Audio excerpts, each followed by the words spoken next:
I want to go over the Ashes of Creation dev update. Today, they're specifically talking about combat. That's why we're watching it. As you guys know, I think combat is the most important thing that MMOs really need to just nail down and really optimize. And that really separates great MMOs from just mediocre MMOs. If you think of all the greater MMOs, they always have very fluid or at least very intuitive combat. So I'm really hoping that we'll get some good ideas. Keep in mind, like they said, it is only very early ages of Alpha 2. Still early on, but very excited to see it nonetheless. See, the problem when I watch these things too, man, I get so excited. I mean, it was already up already. It's about gear color customizations. New World, take notes, bro. Look at this bow. You love to see it. You know what that means. Ayo. Next Andy Rev, Parker's in the chat.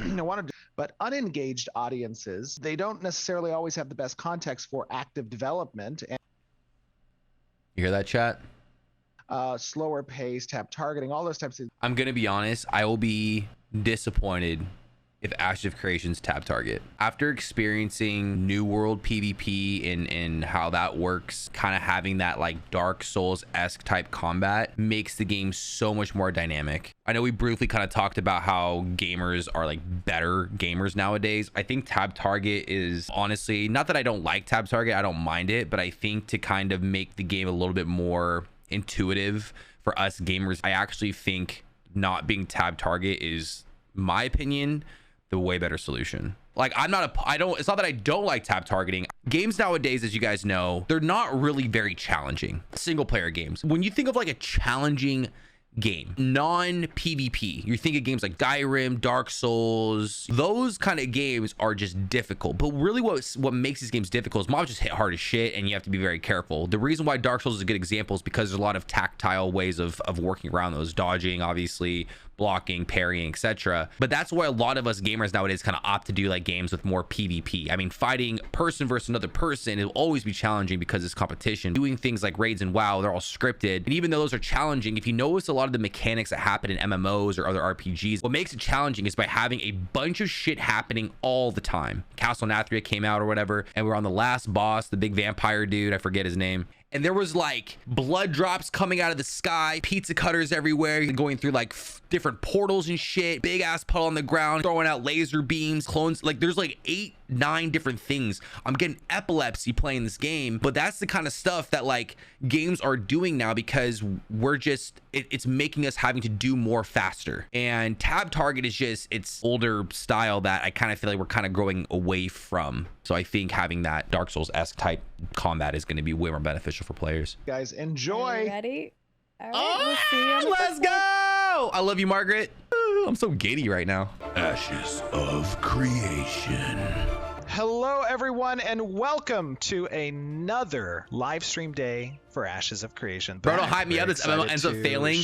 I will say this, chat. I understand we're all hyped, but I don't want you guys to get disappointed, okay? Remember, I've talked about this several times, and I want to look out for the boys. This is super hype. Get excited. But remember, execution is huge. We're all New World players. We know how that goes. Ideas and everything looking good, that's one thing, but it has to get properly executed. But how can we not be hyped for this? You know what I'm saying? As time grew, I decided what I wanted to do instead was showcase little portions of each I love that, actually. System. I think what they're doing by releasing in separate segments, they want to get feedback on each segment and using that to slowly improve. I am so glad that they're doing that, man. And I definitely think it's something that more game devs need to account for. It's actually so incredibly important to like utilize the feedback of players who are actually playing your game and people who have actual gaming experience in the genre that you are in. So W's. And then we good or not feel good. And then we make those things in as controlled a manner as we can.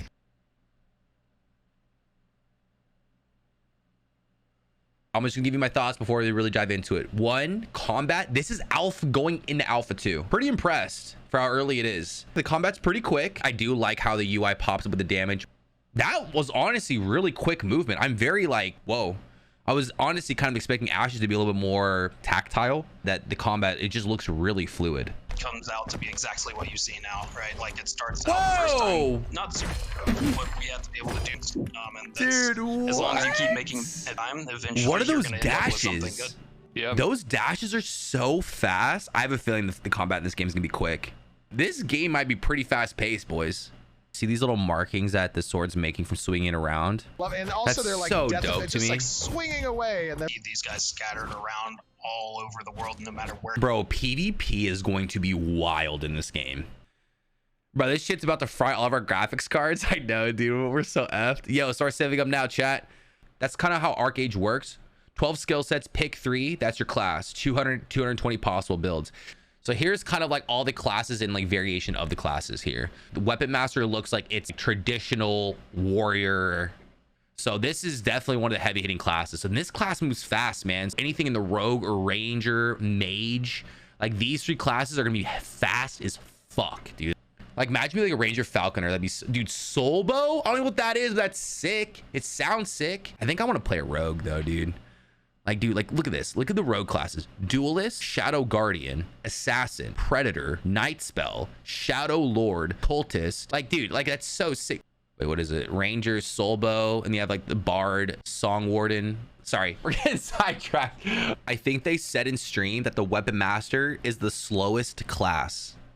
Bro, if this is the slowest class, chat, everyone's gonna play this game with Adderall, dude. So just like the sword, the daggers are going to respect your movements in the direction of what you're facing to your target. So the combination of mitigating damage with movement and or blocking, dashing, while also trying to put out effective DPS of trying to land those hits on your target, that's where it's going to get really crazy. And that's where that fluidity will really kind of come into play. Kind of seems like there's going to be classes that give you base abilities, but then other weapons that see how it showcases, which I'm not opposed to because it really adds a lot to the variation of like theory crafting. I kind of feel like it's almost a lost element to a certain degree. Although it can be a downfall having so many classes and subclasses within an MMO when it comes to balancing. I also think on the glass half full optimistic side, it will allow a lot of theory crafting and having these crazy random builds that may work. I mean, we won't really know until the game comes out, right? Strafing feeling on the body there. It feels really good to.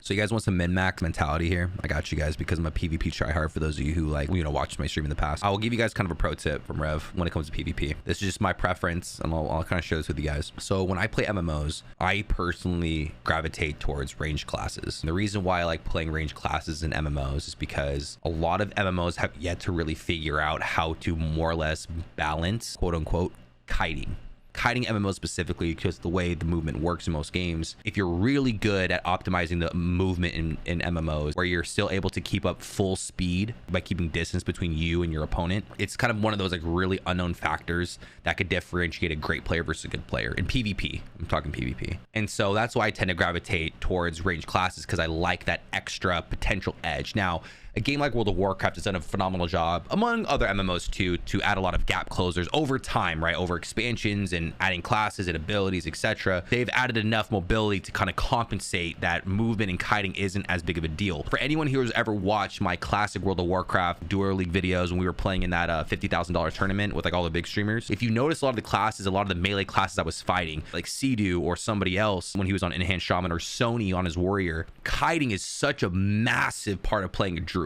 Keeping that distance, right? Having and mastering kiting is such a big deal. Now in this game, if you notice, so the reason why I brought this up is you notice how they changed the speed in most MMOs. Like, wow, if you move forward and or to the side, kind of swing your camera around, you can keep that forward momentum. Obviously, if you walk backward, your movement speed is slowed. Now in this game, if you notice, when you move forward, it's very fast. When you move side to side while swinging, it's actually slowed down. And then obviously backwards, I'm assuming, is slower. So I'm curious to see how the directional kiting in this game will actually, depending on the weapons you're using. It seems like the auto attacks alone kind of slow you down no matter what direction you're moving. Important aspects of these floating texts is providing the player with customization options. Bro, if you could adjust the size, I want some big old numbers, big crits, bro. I want that taking up my entire screen. I want to be swanging, and I want to see just a giant crit on my screen, dude. Bigger crits means more damage. Everyone knows that. And having more RGB. They're trying to have a 250 versus 250 battles in AOC. 250 versus 250. I'll say this right now because I said the same thing about New World and I was right about that. All I'm saying is if they're gonna dream of this massive battle, all that matters that they optimize it. And it sounds epic as shit, but when you're thinking of having 500 players in a somewhat, you know, in a confined-ish area, it might be bigger, it might not be like super confined, but and they're all casting spells, animations, swinging, dashing, other elements, PvE elements going on, like the wind blowing and other things. I mean, it just sounds like computers are going to explode, man. I think what they're doing really well that I guess overall is they're having a great combination of like best of both worlds between like the animations and the fluidity, but also having that realistic element for an MMO. Is our goal is to create something and not ship it until it's ready. Bring it in. Bring it in. Imagine, bro. Imagine finishing a game before it releases. Woo. The dual daggers and the two-handed weapon is we've kind of shown the range between player agency in the light weapon attacks, that's the dual daggers, and the maximum range of rootedness or weightedness that's present on the two-handed weapon. That seems like a very good spectrum to me. Daggers, since they have less weight and there's more player agency that needs to be involved to maximize that efficiency, it's going to kind of fulfill what we search out of an MMO. And there's players that just don't really care to have that much of player agency, but just really want to get in there, and the effectiveness that they do within the few attacks, they're hitting harder, doing a lot bigger damage, bigger chunks, doing so much more than a few swings. That fulfills that side of the spectrum. I see a problem with that. The ability to hit more often means a higher chance to interrupt, crit, etc. What they're talking about with player agency and weight, I see it more as a way to fulfill the wider spectrum of players who like to play certain classes based on how the classes are supposed to be played. Each class brings different something to the table. This is just general foundation of combat. Then once you start adding in abilities and crit factors, all the mobility that you might gain, you can basically alleviate and mitigate the imbalance between the two. How are they going to handle the force of DN on player agency? What's DN, Euler? Force of D's nuts. Thank you for your 100 bits.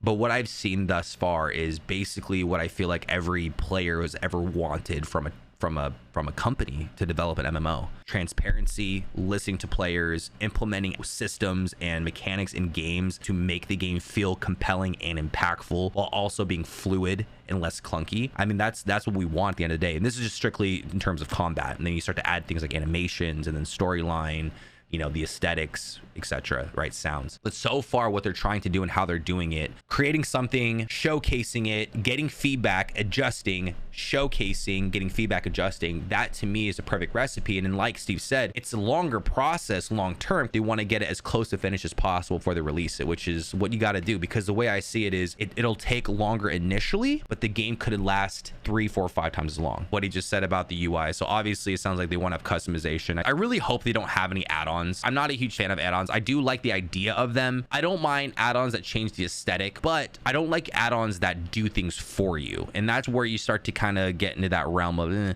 I'm glad I watched this, man. I'm glad to have you guys here, honestly. And much bigger than just Ashes, right? But I'm really hoping that in the grand scheme, the way that they're doing stuff here, it becomes a new industry standard for MMOs, or really just being more in tune with their game, their players, and really just the overall community with that. But I'm going to be honest, man, I'm very impressed. And this is everything from what Steve is saying, the dev. I mean, he's on top of his shit, and it's very refreshing as a fellow MMO player to hear this. You have every reason to be excited, man. And the greatest part about MMOs is that if they do it right, it's going to give us a lot of content to constantly do and constantly progress. And then they'll be working on expansions and future things. That's my spiel. Thank you for coming to my TED Talk. Let's keep watching. Yes. And last but not least, you did see, if you follow us get on ready social, for some booties. Get ready for some booties. Hey, I like the booty. So I tried to post It ain't your beauty, it's your booty, chat. It was getting flagged for nudity. It was getting flagged for Wait, what? nudity. You know, you guys are going to be asking this question. Yeah. Okay. We demonstrated in the character creator. There are sliders. Boom We do have sliders! sliders. So it is a thing. Parker's in the chat. Parker's in the chat. Chat, take my money, bro. $375. Buy it right now, dude. They got a boom slider. Parker's in the chat. It's just not for me necessarily. Our approach is not going to be providing skills through weapons. I respect it's going that. To be providing skills through classes.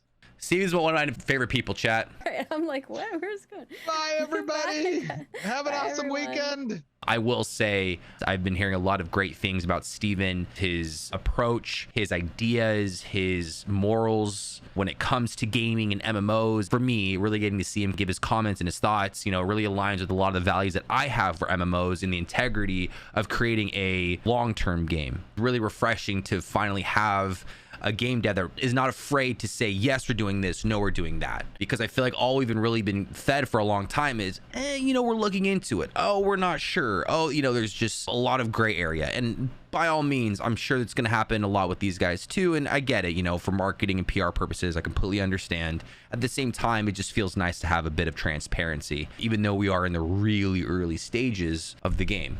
The reason why I really wanted to watch this specific segment more so than maybe previous ones is I do find gameplay to be arguably the most important factor in MMOs, more so than storyline, more so than aesthetics, more so than sounds. The gameplay needs to be pristine. No good, successful MMO has ever been successful without good functionality and gameplay. Fluid the combat is, it was a little bit more quick than I was anticipating. The combat itself, the swings, the auto attacks, the abilities, and the movement, the dashing, etc. A lot more fast paced, which I do think is actually good for the game. I've said this before about how gamers were better at games nowadays. We're more in tune, being able to kind of grasp a faster paced video game, especially when you look in the future in the next 2 to 4 years, whenever this decides to come out. This game is either going to be the best game of all time or the biggest disappointment of all time.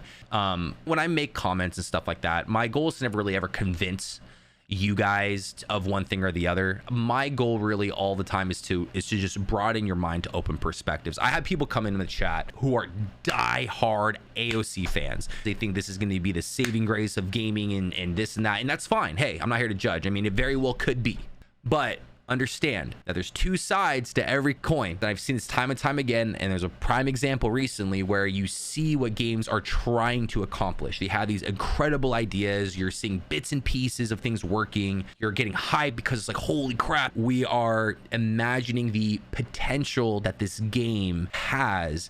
If this game reaches that potential, that this could very well be the holy grail of games. That said, the other side of the coin is the execution.